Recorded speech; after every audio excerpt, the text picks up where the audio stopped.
Brother Joe is a hard act to follow. And you will hear a couple of similar themes as well. I'd like first to read, speaking of themes, the verses from 2 Peter chapter 3, the verses that we use for the theme for the gathering. I'm going to read them from the ESV version of the Bible. But the day of the Lord will come as a thief.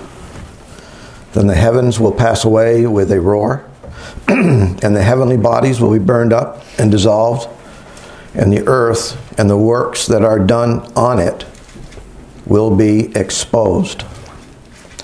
Since all these things are thus to be dissolved, what sort of people ought you to be in lives of holiness and godliness, waiting for and hastening the coming of the day of God, because of which the heavens will be set on fire and dissolved, and the heavenly bodies will melt as they burn.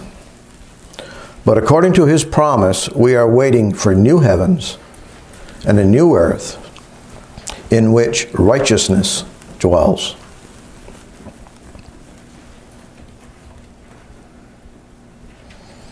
Therefore, beloved, since you are waiting for these things, be diligent to be found by him without spot or blemish and at peace.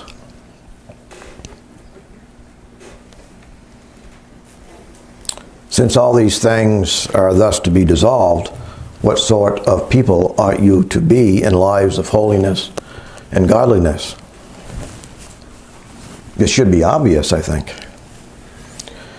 Since we are waiting for these things to happen, believe they will happen, what sort of people in lives of holiness and godliness we need to be?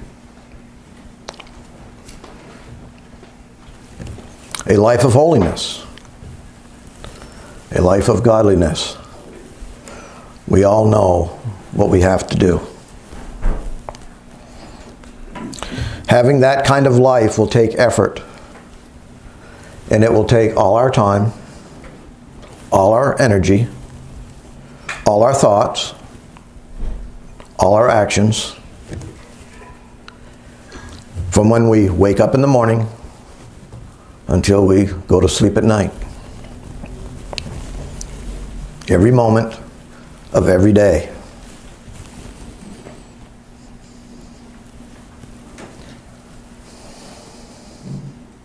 We will have nothing left for this present earth. No time for it. No energy for it. No thoughts or actions for it. And why should we? It's all going to be gone. I know of nothing this present earth has to offer that is worth being distracted from our lives of holiness and godliness. Absolutely nothing. Do you know of anything?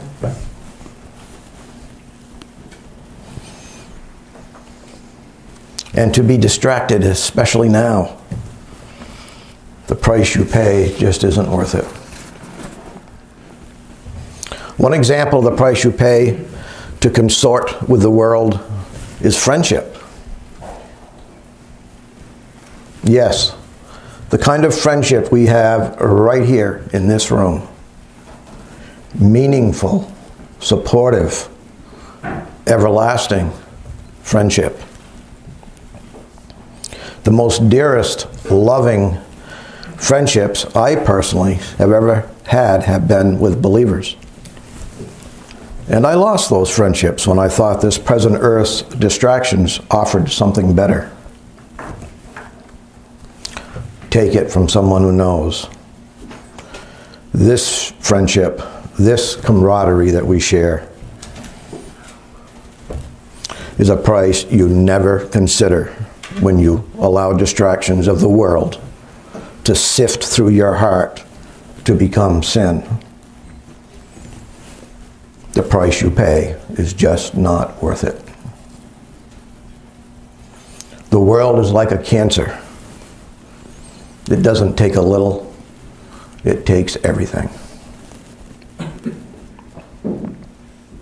So, what will it take to get into this new earth where righteousness dwells? It's what we look for, and it's what we long for. Well, the scriptures make it clear that our heart is a gatekeeper for everything coming in and going out of our lives.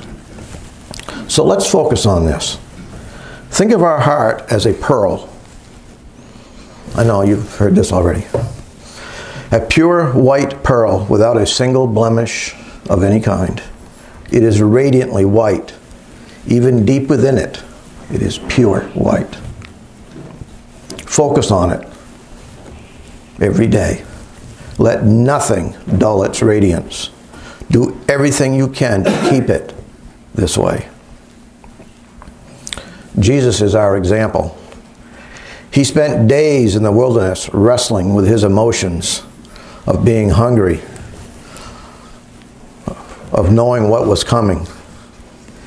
He devised to solve the world's problems on his own, proving to the people who he really was. He struggled with all these emotions. How easy for him to justify in his pure white heart to make a rock a nice loaf of bread. How easy for him to scale a mountain in his heart to see all the world's kingdoms. The only place, by the way, you can find a mountain that high. How easy for him in his heart to scale a pinnacle of the temple for the thousands of people below to witness his miraculous, harmless fall to prove to them who he was. Not one of these thoughts ever sifted through his heart to cause him to sin. His pearl remained pure, radiantly white, even deep within it. Jesus left the wilderness pure, clean, as he entered it. Brothers and sisters, we are in our wilderness. We have to be conscious every day of our place in history as we are in the extreme last days of God's great plan. There is no time left to do anything stupid. May I suggest that we take a piece of paper, write these words on it, maybe today. Put it on your bathroom mirror, or your nightstand, or your front door. Do not start any day without considering that it may be today that the Lord comes. It doesn't matter where we live, here in Vermont, in a city like Boston, or on the shores of Cape Cod, because distractions are everywhere.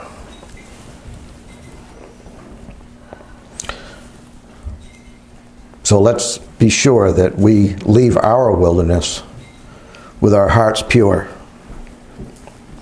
Then the new earth, in which righteousness dwells, will be ours.